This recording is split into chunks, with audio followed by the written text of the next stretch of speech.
He and Laura had twin daughters, Jenna and Barbara. But he was still drinking, maybe a little too much, until a group of friends celebrated their 40th birthdays.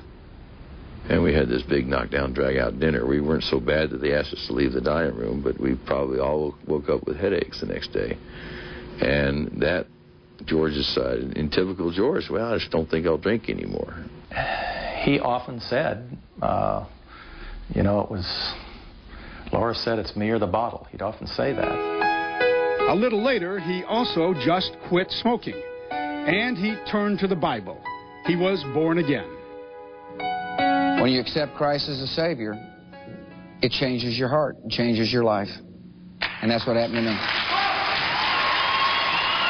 That answer in a Republican primary debate surprised people, but not those who know him well. He has not embraced evangelical culture, evangelical music, evangelical worship.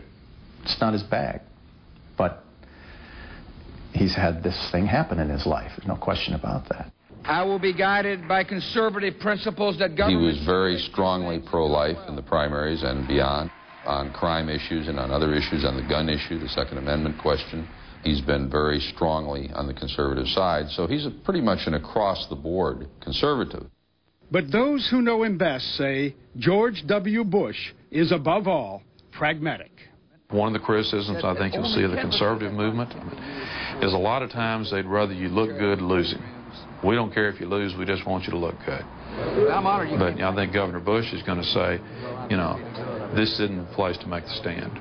You know, we'll take half the loaf, we'll come back for the other half. He's not going to sit and wait till he gets everything that he wants. He's going to move the country on. And will some conservatives be disappointed? Yes. Leaving us to wonder just how much as president he would be his father's son.